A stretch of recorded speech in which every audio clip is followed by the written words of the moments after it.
Hi, എല്ലാവർക്കും നമസ്കാരം. നമുക്ക് പവിത്രം സീസൺ 2 വേദയുടെയും വിക്രത്തിൻ്റെയും നല്ലൊരു കഥ കേൾക്കാം. അങ്ങനെ വേദയ്ക്ക് കേരളത്തിലോട്ട് സ്ഥലമാറ്റമാവുകയാണ്. അങ്ങനെ മോളെയും കൂട്ടി വേദ കേരളത്തിലേക്ക് പുറപ്പെടുകയാണ്. കുട്ടിക്കും വലിയ സന്തോഷമാണ് കേരളത്തിലോട്ട് പോവാൻ.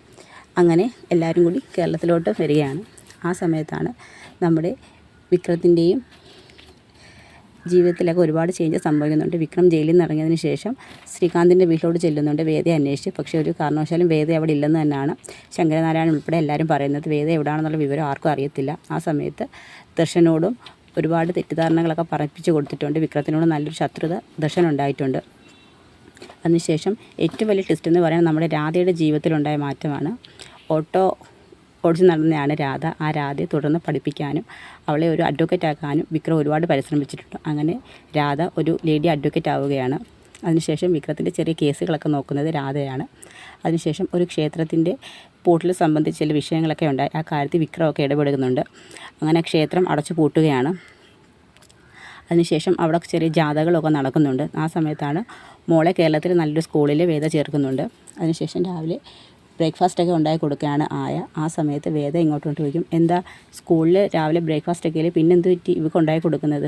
സ്കൂളിലൊന്നും ഗോതമ്പൊക്കെ ഇല്ല, അതൊന്നും കുട്ടിക്ക് അത്ര ഇഷ്ടപ്പെടത്തില്ല, അതുകൊണ്ടാണ് ഞാൻ ഇവർക്ക് ദോശ ഉണ്ടാക്കി കൊടുക്കുകയെന്ന് പറയും. എല്ലാ കുട്ടികളും അതല്ലേ മോളെ കഴിക്കുന്നത്, പിന്നെ മോൾക്ക് മാത്രം എന്താ ഒരു പിടിവാശി? അമ്മ വലിയ കളക്ടൊക്കെ ആയിരിക്കും, പക്ഷേ എനിക്ക് എൻ്റേതായ തീരുമാനങ്ങളുണ്ട്. എനിക്കിഷ്ടമുള്ള ഫുഡല്ലേ ഞാൻ കഴിക്കത്തുള്ളൂ. ഓഹോ, ഇത്ര കൊച്ചിലേ നിനക്ക് നല്ല വാശിയാണല്ലോ, ഇന്നത് വേണം, പിന്നെ എനിക്കിഷ്ടമുള്ള ഫുഡല്ലേ ഞാൻ കഴിക്കേണ്ടത്. ഇനി അമ്മയും മോളും തമ്മിൽ തർക്കമൊന്നും വേണ്ട, മോൾക്ക് ഇഷ്ടമുള്ള ഫുഡ് ഞാനല്ലേ വേദമോളെ ഉണ്ടാക്കി കൊടുക്കുന്നത്, ഞാൻ ഉണ്ടാക്കി കൊടുക്കാമെന്ന് പറയും. അങ്ങനെ ഫുഡൊക്കെ ഉണ്ടാക്കി കൊടുക്കും. ചേച്ചി എവിടെ ഇത്ര വഷളാക്കുന്നതെന്ന് പറയും. അങ്ങനെ അവർ രണ്ടുപേരും കൂടി ഫുഡൊക്കെ ഉണ്ടാക്കി കൊടുക്കുന്നുണ്ട്. അങ്ങനെ ആഹാരമൊക്കെ കഴിച്ചിട്ട് മോള് രാവിലെ സ്കൂളിലോട്ട് പോവുകയാണ്. അങ്ങനെ സ്കൂളിൽ ചെറിയൊരു ക്യാമ്പയിനൊക്കെ നടക്കുന്നുണ്ട്. ലഹരി വിരുദ്ധ പ്രവർത്തനങ്ങൾക്കെതിരെ ചെറിയൊരു ഇതൊക്കെ നടക്കുന്നുണ്ട്. അങ്ങനെ കുട്ടിയാണ് അതിൻ്റെ വേദയുടെ മകളാണ് അതൊക്കെ ലീഡ് ചെയ്യുന്നത്. ആ സമയത്താണ് വിക്രത്തിനെ കുറച്ച് ഗുണ്ടകൾ ചേർന്ന് ആക്രമിക്കാൻ വരുന്നത്. വിക്രം ഇങ്ങനെ ഒരു ജീപ്പിൻ്റെ മുകളിൽ ഇരിക്കുകയാണ്. ആ സമയത്താണ് വേദയുടെ മകളത് കാണുന്നുണ്ട്. വിക്രത്തിനെ ഒരാളിങ്ങനെ അടിക്കാനായിട്ട് വരുന്നത്. മോള് അങ്കിളേ എന്ന് പറഞ്ഞ് വിളിക്കുന്നുണ്ട്. ആ സമയത്ത് വിക്രം തിരിഞ്ഞു നോക്കുമ്പോൾ വിക്രത്തിനെ അടിക്കാനായിട്ട് അയാൾ വടിയായിട്ട് വരുന്നതാണ് കാണുന്നത്. അങ്ങനെ വിക്രത്തിനെ കുട്ടി രക്ഷിക്കുന്നുണ്ട്. ആ സമയത്ത് തന്നെ വിക്രം അയാളെ ഇടിച്ച് ശരിയാക്കുന്നുണ്ട്. ആ സമയത്ത് അയാളുടെ കയ്യിൽ വടി വന്ന് മോളുടെ കാലിൻ്റെ സൈഡിൽ വീഴുന്നുണ്ട്. കുട്ടി പെട്ടെന്ന് അൺകോൺഷ്യസ് ആവുകയാണ്. അങ്ങനെ മോളെ എടുത്തുകൊണ്ട് പെട്ടെന്ന് ഹോസ്പിറ്റലിൽ കൊണ്ടുപോകുന്നുണ്ട്. ആ സമയത്താണ് കുട്ടിയുടെ റിലേറ്റീവ്സ് ആരും ഉണ്ടോ എന്ന് നോക്കുമ്പം വേദയ്ക്ക് വരാൻ പെട്ടെന്ന് കഴിയത്തില്ല. ആ സമയത്താണ് ആയ അങ്ങോട്ട് വരുന്നത്. വിക്രം പക്ഷേ കരുതിയിരിക്കുന്നത് അത് ആയയുടെ മകളാണെന്നാണ് കരുതി. വിക്രത്തിൻ്റെ വേദന മകളാണെന്ന് വിക്രത്തിന് അറിയത്തില്ല. അങ്ങനെ അങ്ങോട്ട് വരുന്നുണ്ട്. ആ സമയത്ത് അങ്കിളിന് എന്തെങ്കിലും പറ്റിയോ? എനിക്ക് കുഴപ്പമൊന്നുമില്ല, മോൾക്കോ? എനിക്ക് വലിയ കുഴപ്പമൊന്നുമില്ലെന്ന് പറയും. ആ സമയത്ത് എന്താ പേര്? എൻ്റെ പേര് വിക്രം. വിക്രത്തിന് എന്താ ജോലി? ഉടനെ ആയ ചോദിക്കും, മോളെ അങ്ങനൊന്നും പറയരുത്, മോളത് പറഞ്ഞിട്ടില്ലേ പ്രായത്തിന് മുതിർന്ന ആൾക്കാരെ പേരൊന്നും വിളിക്കരുതെന്ന്. ആ സാരമില്ല, അവളെ വിളിക്കട്ടെ എന്ന് പറയും. വിക്രത്തിന് എന്താ ജോലി? എനിക്കിതൊക്കെ തന്നെ ജോലി, ചെറിയ ചെറിയ സോഷ്യൽ ആക്ടിവിറ്റീസൊക്കെയാണെന്ന് പറയും. എൻ്റെ അമ്മയ്ക്കും ഇതേനൊക്കെ സോഷ്യൽ ആക്ടിവിറ്റീസാണ് ജോലി എന്നൊക്കെ പറയും.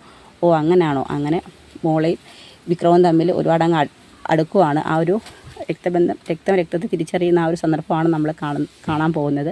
അച്ഛനും മകളും തമ്മിലുള്ള ഒരു റീയൂണിയനാണ് അവിടെ സംഭവിക്കാൻ പോകുന്നത്. അതിനുശേഷം വിക്രത്തിനെ ഗുണ്ടകൾ ആക്രമിക്കാൻ വന്ന കാര്യം രാധയെടുത്ത് വിക്രത്തിൻ്റെ കൂട്ടുകാരെ ഇൻഫോം ചെയ്യുകയാണ്. ആ സമയത്ത് രാധയാണ് ആ കേസൊക്കെ വാദിക്കുന്നത്. അതിനുശേഷം രാധയെ കാണാൻ വേണ്ടി വിക്രം വീട്ടിലോട്ട് വരുന്നുണ്ട്. എന്ത് പറ്റി വിക്രം? അങ്ങനെ അവിടെ നടന്ന സംഭവങ്ങളെക്കുറിച്ചെല്ലാം പറയുന്നുണ്ട്. ഒരു കുട്ടിയാണ് എന്നെ രക്ഷിച്ചത്, എന്തോ ആ കുട്ടിയോട് എനിക്ക് വല്ലാത്തൊരു അടുപ്പം തോന്നുന്നു. 5 വയസ്സോട് നല്ല മിടുക്കിയ ഒരു മോളാണ്, അവൾ കണ്ടതുകൊണ്ട് മാത്രമാണ് എനിക്ക് അവരെ കീഴ്പ്പെടുത്താൻ പറ്റിയത് എന്നൊക്കെ പറയുന്നുണ്ട്.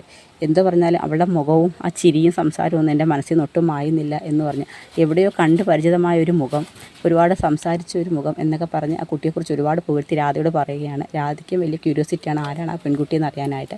അങ്ങനെ ആ കുട്ടിയെക്കുറിച്ച് അവർ തമ്മിൽ സംസാരിച്ചുകൊണ്ടിരിക്കുന്നിടത്താണ് നമ്മുടെ കഥ അവസാനിക്കുന്നത്. ഇതിൻ്റെ ബാക്കി കഥയും വിശേഷങ്ങളുമായി നാളെ കാണാം. എല്ലാവർക്കും ഒരു നല്ല ദിവസം നേരുന്നു. നന്ദി.